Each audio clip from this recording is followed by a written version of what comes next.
इमरान खान को जेल में कैद हुए तकरीबन 90 रोज मुकम्मल होने वाले हैं और इन 90 रोजों में, इन 90 दिनों में मुख्तलिफ किस्म की खबरें इमरान खान के मुतालिक सामने आती रही। आज ये खबर सामने आ रही है कि इमरान खान को जेल में उनके खाने में स्लो पॉइजनिंग दी जा रही है। उन्हें इस किस्म का जहर मिलाकर खाना दिया जा रहा है जो कि रफ्ता रफ्ता इंसान की जान ले लेता है। इस वीडियो में कुछ तफसीलात इस मुतालिक आपके सामने रखेंगे और फिर शेख रशीद को चांटे पड़ने की कुछ खबरें हैं। आजकल शेख रशीद बड़ी खबरों का हिस्सा हैं। उनके मुतालिक एक इंकशाफ हुआ है कि उन्होंने क्यों कर आखिरकार बज़ाहिर तो तहरीक इंसाफ से हमदर्दी खत्म तो नहीं की, लेकिन फिर भी जिस तरह की आप वो बयानात दे रहे हैं, जिस लाइन को उन्होंने इख्तियार कर दिया, जिस रास्ते पे वो चले गए हैं, उससे लगता ये है कि आइंदा जाकर वो कहीं ना कहीं पाकिस्तान तहरीक इंसाफ के खिलाफ इस्तेमाल हो सकते हैं। नाज़रीन किराम, आज इमरान खान की साइफर केस में जेल में समाअत थी अडयाला में। वहां पर जो समाअत का हवाल आपको इल्म है, अगर नहीं इल्म तो हम मुख्तसरन आपको बताते चले कि साइफर केस में पहले तो कुछ बयान पेश किए गए एफआईए की जानिब से, लेकिन उनके बयानात जो थे वो कलमबंद नहीं करवाए जा सके, बल्कि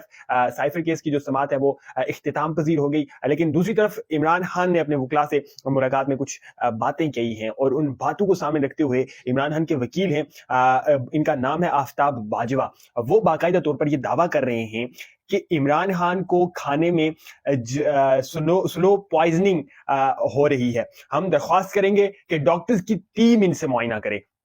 आगे चल के वो कहते हैं कि साइफर से मुतालिक दस्तावेजात नहीं दी गई, तमाम दस्तावेजात फाइल्स में हैं, अदालत ने हमारे साथ बहुत तावन किया। चेयरमैन पीटीआई का कहना है कि मुझे घर का खाना नहीं दिया जा रहा है। बड़ी अहम किस्म की ये डेवलपमेंट है। हमें ओपन फोरम में मुलाकात कराई जाए, अदालती हुक्म के बावजूद हमारी मुलाकात बंद कमरे में करवाई जा रही है। इस मुतालिक मुतादिद मरतबा दूसरे वकला भी अदालत के सामने इस्तदा कर चुके हैं कि कोई इमरान खान को प्राइवेसी नहीं दी जा रही। हमने आपके सामने इससे कबल भी रखा था कि शेर अफसल मरवत ये कह रहे हैं कि बुशरा बीबी और इमरान खान की हत्या की जो आपसी मुलाकात है उसके लिए भी प्राइवेसी नहीं दी जाती, यानी कि उन्हें भी अकेले में नहीं मिलने दिया जाता। कोई सेंसरी, किसी किस्म का कोई पुलिस एहलकार वहां पर जरूर खड़ा होता है, लेकिन इस वजह से एक मियां बीवी के माबेन तो प्राइवेसी का डिस्टर्ब होती ही है, या कोई और जो उनके साथ मिलने के लिए जाए उनके माबेन भी प्राइवेसी डिस्टर्ब होती ही है। लेकिन सबसे बड़ा जो मैटर है, जो सवाल है, वो वकला और इमरान खान के माबेन मुलाकात न होने का है। चूंकि प्राइवेसी नहीं है, जब कोई बात सुनने के लिए वहां पे खड़ा है, कुछ सेंसरी, कोई पुलिस वाला खड़ा है, तो फिर दायरा वकील अपने मुवक्किल के साथ किस किस्म की गुफ्तगू करेंगे, किस तरह से वो मालूमात या वो हकायक या वो क्वेश्चंस जो कि एक केस की तैयारी के लिए वकील को अपने मुवक्किल से पूछने होते हैं, वो किस तरह से करेंगे। और दूसरी तरफ आज अडयाला जेल से ही एक फोटो जो है वो मुबैना तौर पर सामने आई है, जिसमें देखा जा सकता है कि एक पुलिस एहलकार है इस्लामाबाद पुलिस का, और साथ में जो है वो इमरान खान है, बड़े फ्रेश नजर आ रहे हैं उसमें। उसी तरह से उन्होंने जो वो शेव की है, चेहरा भी उनका नमाया है, किसी किस्म की कोई आप कह सकते हैं उस पर कोई गमी के आसार नहीं है, या एक अदम इत्मीनान होता है चेहरे की कैफियत में, वो हरगिज नहीं है। बल्कि इस वक्त ये फोटो जो सोशल मीडिया पे टॉप ट्रेंड बना हुआ है, लोग इसे धड़ाधड़ शेयर किए जा रहे हैं और बड़ी खुशी का इजहार कर रहे हैं कि बिलाखिर जिस मामले को दबाने की कोशिश की जा रही थी वो अब सामने आ गया है। इमरान खान का फोटो सामने आया है, लेकिन इमरान खान का ये फोटो ताजा नहीं है। मुबैना तौर पर ये खदशा जाहिर किया जा रहा है कि वो रोज जब अदालत की जानिब से हुक्मनामा जारी किया गया था कि इमरान खान को अटक जेल से अडयाला जेल मुंतकिल किया जाए, तो ये उस रोज का हो सकता है। ये जो फोटो है, यानी कि ये आज से तकरीबन 20-25 रोज कबल का हो सकता है, जिस दिन इमरान खान को अडयाला जेल जो है वो मुंतकिल किया गया था, और ये दौरान सफर इस्लामाबाद पुलिस के एहलकार ने उनके साथ फोटो बनाया था। एक फोटो से इतनी बड़ी जो है वो गहमा गहमी और इतना बड़ा हर तरफ शोर मचा हुआ है कि हर कोई इसे शेयर किया जा रहा है, हर कोई इस पे तबसरे लिखा जा रहा है। और दूसरी तरफ शेख रशीद को थप्पड़ लगने की जो खबरें गर्दिश कर रही हैं, दावा ये किया जा रहा है लतीफ खोसा की जानिब से। लतीफ खोसा ये कह रहे हैं कि शेख रशीद को चपेड़े पड़ी हैं, कोई चिल्ला नहीं काट रहा था। आगे चल के लतीफ खोसा इन डिटेल उनके बारे में गुफ्तगू करते हुए कहते हैं कि सुप्रीम कोर्ट डिस्ट्रिक्ट मीडिया से गुफ्तगू में लतीफ खोसा ने कहा कि लापता होने के दौरान शेख रशीद पर तशद्दुद किए जाने का जो वो खदशा है। शेख रशीद क्या बताया कि मुझे चपेड़े मारी गई हैं, मुंह पर कपड़ा डाला गया है, शेख रशीद के सेल में चूहे छोड़े गए और वहां पर मक्खियां भी थी। मजीद लतीफ खोसा ने कहा कि चेयरमैन पीटीआई को साइफर केस में जेल में नहीं रखा जा सकता और आईने पाकिस्तान की शहरियों को बुनियादी हुकूक फ्राहम करता है। बल्कि आईने पाकिस्तान क्या कुछ फ्राहम करता है, क्या कुछ नहीं करता, लेकिन उस पर कितना अमल दरामद किया जाता है, यह भी एक तारीख का हिस्सा है। इमरान नौशाद जो खैबर पख्तूनख्वा से उनका ताल्लुक है, पॉडकास्टर है, और अब ये भी कुछ अर्सा कबल उनकी जो है पॉडकास्ट शुरू हुई, और आज से कुछ 3 से 4 रोज कबल ईमान मजारी के मुतालिक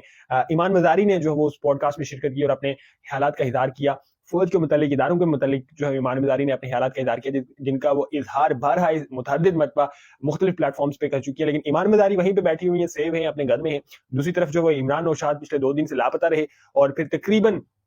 36 گھنٹے گزر جانے کے بعد ایک ایف آئی آر سامنے آئی جس میں جو ہے ان پہ بغاوت کا مقدمہ درج کیا گیا ہے کہ اس شخص نے جو ہے اپنے پلیٹ فارمز کو استعمال کرتے ہوئے بغاوت کو پروموٹ کیا ہے، اداروں کے خلاف جو ہے وہ نفرت ابالنے کی کوشش کی ہے۔ حد ہے یہ۔ اور یہاں پر جو لطیف کھوسہ صاحب کہہ رہے ہیں کہ آئین اور قانون پہ عمل درآمد ہونا چاہیے، یہاں پہ آئین اور قانون پہ عمل درآمد کی کوئی ضرورت نہیں رہی، چونکہ اب تمام تر کنٹرول طاقتوروں کے پاس ہے، اور جس طرح سے نظام کو جکڑا جا چکا ہے اس سے بھی ایک یہ میسج دیا گیا ہے کہ کسی قسم کی کوئی ریزسٹنس اس عوام نے بھی نہیں دینی کہ یہاں پہ جو ہے وہ آئین اور قانون کو پریکٹس کیا جانا چاہیے۔ دوسری طرف جی لیول پلینگ فیلڈ کی بڑی باتیں ہیں، اور لیول پلینگ فیلڈ کے حوالے سے مسلم لیگ نواز اب کھل کے میدان میں سامنے آ گئی ہے۔ عرفان صدیقی جو کہ سینیٹر ہیں مسلم لیگ نواز کی، آج انہوں نے ایک لمبا چوڑا کالم لکھا ہے جنگ اخبار میں، اور اس کالم میں ہر لیول پلینگ فیلڈ کب مسلم لیگ نواز کو نہیں ملی اس کا تذکرہ کیا، ساتھ میں اس وقت کی جو پاپولر ترین جماعت ہے پاکستان تحریک انصاف کا کہیں تذکرہ نہیں تھا، اور آخر میں جا کر انہوں نے پیپلز پارٹی کو اڑے ہاتھوں لیتے ہوئے کہا کہ آپ کو اپنی مقبولیت جو ختم ہوتی ہوئی نظر آ رہی ہے، جس طرح سندھ میں آپ نے پچھلے 15 سالوں سے جو حشر نشر گول کیا ہے اسے دیکھتے ہوئے آپ کو لگ رہا ہے کہ آپ کو عوام ووٹ نہیں دے گی، اور آپ اب اس تمام تر معاملے کا ملبہ جو ہے وہ لیول پلینگ فیلڈ پہ ڈال رہے ہیں۔ عرفان صدیقی سینیٹر عرفان صدیقی بڑی علمی اور ادبی آدمی ہے، لیکن آج انہوں نے بھی انٹلیکچوئل ڈس آنیسٹی دکھائی ہے، اور یہ کالم جو ٹھیک ہے لیول پلینگ فیلڈ کے بارے میں لکھا تو ہے لیکن اس میں بہت ساری چیزیں مسنگ تھی۔ ایک یہ تاثر دینے کی کوشش کی گئی ہے کہ لیول پلینگ فیلڈ میں اگر اس مرتبہ ہمیں تمام تر چیزیں مل رہی ہیں، تمام تر قوتوں کا جھکاؤ ہماری طرف ہے، تو پھر ہمیں اسے ایکسیپٹ کرنے میں کوئی کسی قسم کی آر نہیں ہے، اور نہ کہ صرف ہم ایکسیپٹ کریں گے بلکہ اسے بھرپور طریقے سے ڈیفینڈ بھی کریں گے۔ دوسری طرف جی پاکستان تحریک انصاف کے ایک اور رہنما جو ہے انہوں نے پارٹی کو چھوڑ دیا ہے، غلام سرور خان، انہوں نے آج استحکام پاکستان پارٹی میں شمولیت اختیار کی، بھرپور طریقے سے جہانگیر ترین کی اور علیم خان کی قیادت پہ اعتماد کا اظہار کرتے ہوئے وہ اس پارٹی کا حصہ بن رہے ہیں۔ ٹھیک اس وقت میں جب ایک طرف مسلم لیگ نواز اس خوشی میں ہے کہ انہیں حکومت مل رہی ہے، آئندہ کے وزیر اعظم نواز شریف بننے جا رہے ہیں، اس وقت یعنی کہ جو بھی اکھاڑ پچاڑ ہونی چاہیے تھی اور جتنے بھی رہنما کسی بھی جماعت سے علیحدہ ہونے چاہیے تھے، مطلب جدا جو ہو رہے ہیں وہ کسی دوسری جماعت میں جانے چاہیے تھے، وہ جماعت مسلم لیگ نواز ہونی چاہیے تھی، چونکہ مسلم لیگ نواز جو ہے وہ آئندہ حکومت بنانے جا رہی ہے، نواز شریف جو وزیر اعظم بننے جا رہے ہیں، لیکن ٹھیک اس وقت میں کوئی رہنما، کسی قسم کا کوئی گروہ یا پھر کوئی سیاسی شخصیت مسلم لیگ نواز کا حصہ نہیں بن رہی، وہ دیگر جماعتوں کا رخ کر رہی ہے۔ پی ٹی آئی کو بھی اگر کوئی چھوڑ رہا ہے تو وہ استحکام پاکستان پارٹی میں جا رہا ہے، اور دیگر جماعتوں کو بھی جو چھوڑ رہے ہیں تو وہ اسی پارٹی کا رخ کر رہے ہیں، یا پھر بھاپ یا پھر دوسری اس طرح کی ایسے کیا کہتے ہیں ایسی قوت ہے جو کہ مقتدرہ کی جانب سے ہی جن کا قیام عمل میں لایا گیا ہے تاکہ ایک توازن کی سطح کو ہمیشہ برقرار رکھا جائے، ان کا ہاتھ بھی سسٹم میں مضبوط رہے، ان جماعتوں کا رخ کر رہے ہیں۔ مسلم لیگ نواز کو اندازہ نہیں ہو رہا کہ ان کے ساتھ کیا ہو رہا ہے، اور اسی طرح سے جو ہے وہ خوشیاں سیلیبریٹ کی جا رہی ہیں، اور دوسری طرف عمران خان اپنے متعلق سلو پوائزننگ کا دعویٰ کر رہے ہیں۔